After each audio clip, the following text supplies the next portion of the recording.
Assalamualaikum dan salam sejahtera. Hai murid-murid, apa khabar? Untuk topik hari ini, kita akan belajar dan melakukan eksperimen berkenaan bahan yang boleh larut dan tidak boleh larut.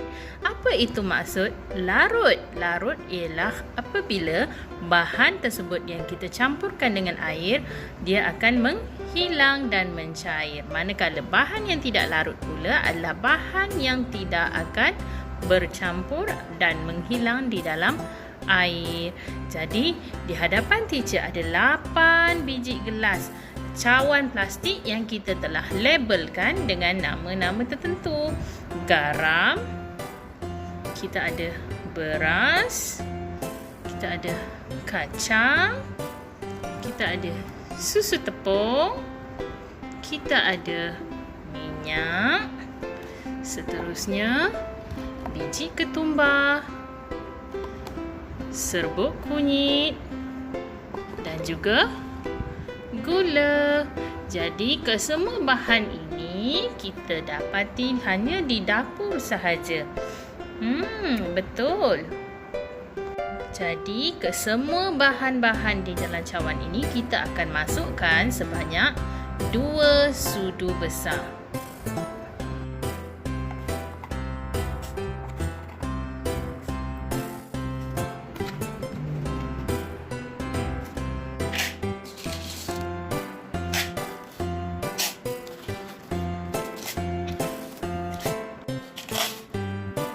Kesemua cawan plastik tadi telah diisi dengan bahan-bahan yang tertulis padanya, iaitu seperti biji ketumbar, beras, gula, garam, serbuk kunyit, susu tepung, minyak dan juga kacang.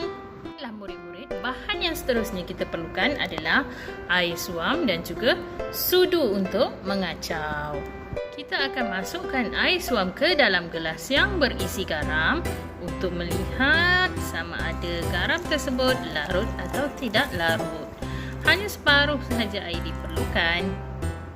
Kemudian kita kacaukan garam tersebut.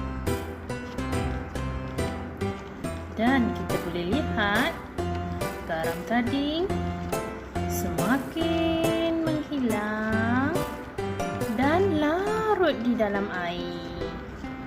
Lihat murid-murid, adakah garam ini larut atau tidak larut? Kita ada papan di belakang sana yang tertulis larut dan tidak larut. Jadi sebentar lagi kita akan kelaskan garam ini sama ada larut atau tidak larut. Selanjutnya pula kita akan melakukan ujian ke atas beras.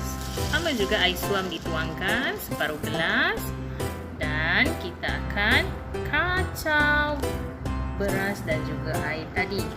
Kita ingin lihat sama ada beras ini larut atau tidak larut ya kawan-kawan.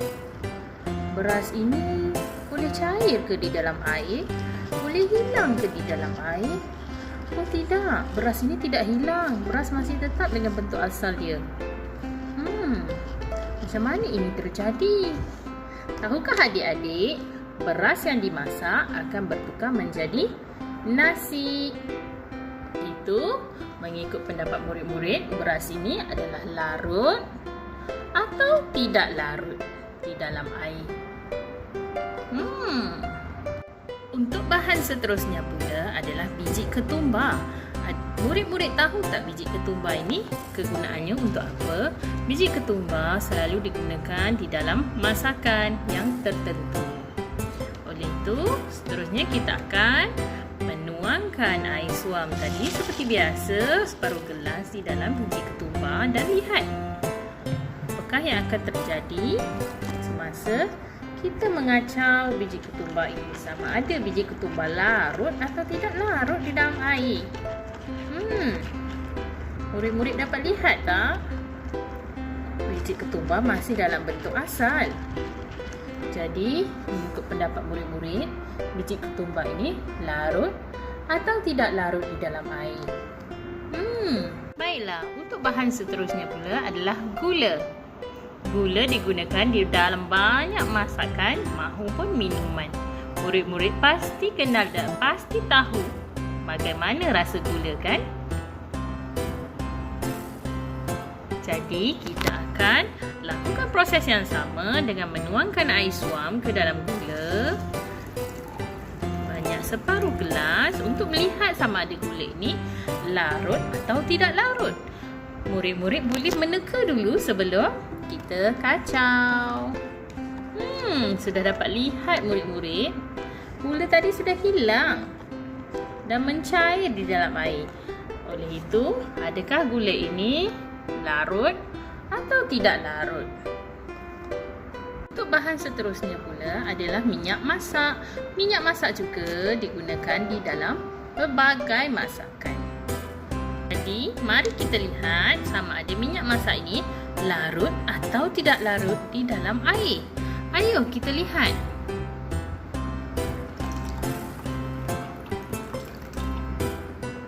Wah, jika murid-murid dapat lihat, minyaknya berada di atas. Kita cuba kacau, kacau dan kacau, kacau dan kacau, kacau dan kacau. Tetapi, cuba murid-murid lihat. Minyak tadi berada di atas. Nampak tak? Yang bubble-bubble bulat-bulat tu adalah minyak.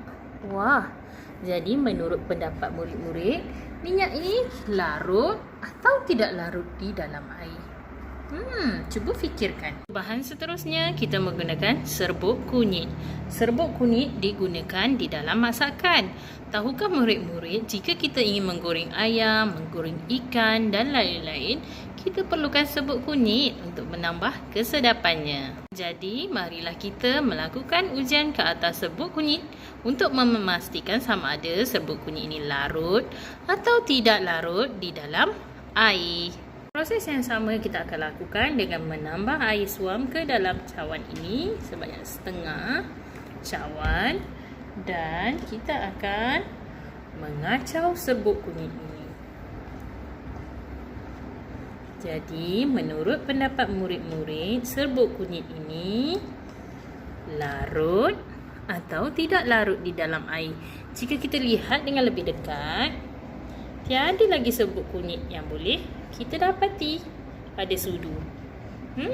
Jadi, adakah serbuk kunyit ini larut atau tidak larut, murid-murid? Terusnya pula adalah kacang hijau. Kacang hijau ini selalu dimasak bubur. Jadi, kita akan melihat sama ada kacang hijau ini larut atau tidak larut di dalam air. Proses yang sama kita akan ulang, iaitu dengan menambah air sebanyak setengah cawan, dan kita akan kacau untuk melihat sama ada dia larut atau tidak. Kacau, kacau dan kacau. Kita kacau dan kacau dan dia masih di dalam bentuk yang sama. Jadi, menurut murid-murid, kacang hijau ini adalah bahan yang larut atau tidak larut di dalam air. Boleh murid-murid berikan jawapan? Yang terakhir adalah susu tepung. Pasti murid-murid suka kan dengan susu tepung? Kita selalu minum susu tepung sebelum tidur. Sama juga kita akan ulang proses yang sama untuk melihat sama ada susu tepung ini larut atau tidak larut di dalam air.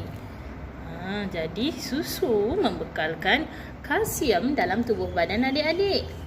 Jadi penting untuk kita minum susu.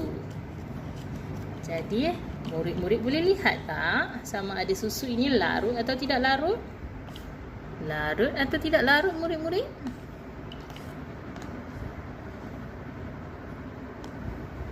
Jadi, selesailah sudah eksperimen kita ke atas 88 bahan yang kita perolehi dari dapur. Terusnya kita akan mengelaskan ke 88 cawan tadi, ke 88 bahan tadi sama ada ia larut atau tidak larut. Jom kita mulakan.